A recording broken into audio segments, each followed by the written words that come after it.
Hello বন্ধুরা, আমি আজকে একটা চিকেনের রেসিপি করছি। রেসিপি বলতে আমি করব চিকেনের পকোড়া, মানে ভাজা চিকেন। তো এই ভাজা চিকেনটা করার জন্য এখানে আমি কিছুটা কয়েক পিস সলিড চিকেন নিয়ে নিয়েছি।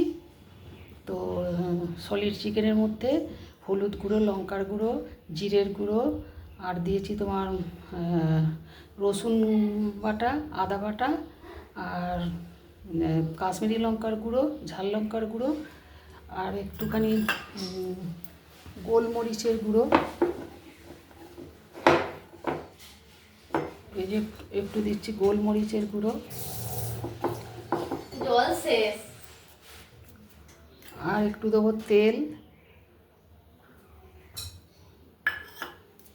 লবণ দিয়েছি, লবণ এই যে লবণ দেওয়া আছে। তো এবার এর মধ্যে দেবো একটু ডিমটা না দিতেও পারেন, নাও দিতে পারেন, তো দিলেও অসুবিধা নেই, দিলেও খেতে খুব ভালো হবে। ডিমটাও দিয়ে দিলাম। আর এখানে রয়েছে ময়দাটা এখানে 1.5 চামচ ময়দা আছে। তো ময়দাটা এর মধ্যে দিয়ে এটা মাখবো।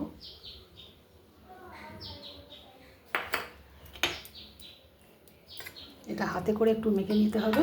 এটা একটা প্রয়োজন মতো ময়দাটা 1.5 চামচই দিয়ে দেবো, না হয়তো একটু কম দেবো, এটা মাখলেই বোঝা যাবে। তো এটা একটু ভালো হাত দিয়ে মেখে নিই। কড়ায় তেল বসিয়ে দিয়েছি, সাদা তেল। এবার চিকেনটা ছাড়ছি। একটা ডিম আর 1.5 চামচ ময়দা লেগেছে, এই যে এটা মেখে নিয়েছি। আর মাংসের টুকরোগুলোকে ছোটো ছোটো করে আমি টুকরো করে নিয়েছি, পিসগুলোকে, বড় পিসগুলোকে এরকম ছোটো করে কেটে নিয়েছি।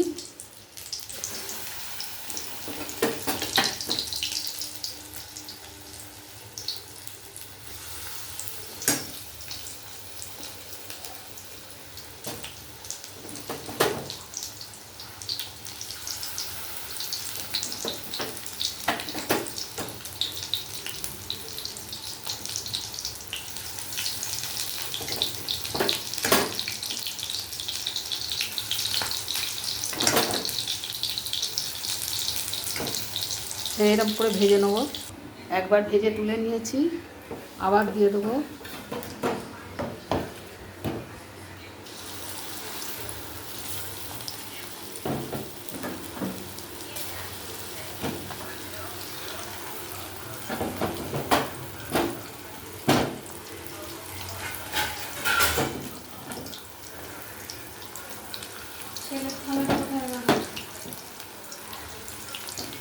ওখানেই ধুয়ে রেখেছি।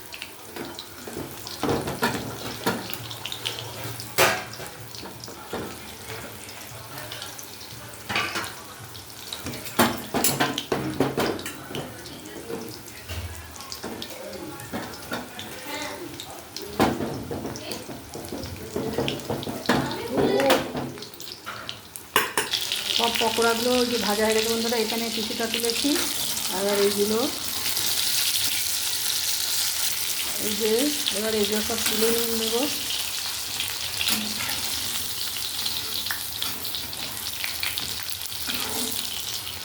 এই যে বন্ধুরা সব ছেঁকে তুলে নিয়েছি ভেজে। তো চিকেন ভাজা রেডি হয়ে গেল বন্ধুরা। তো এইভাবে চিকেন ভাজা করবেন, দারুণ খেতে লাগবে। কেমন লাগলো অবশ্যই জানাবেন। তো আজকের মতো রাখছি, আবার কোনো অন্য আসবো অন্য রেসিপি নিয়ে।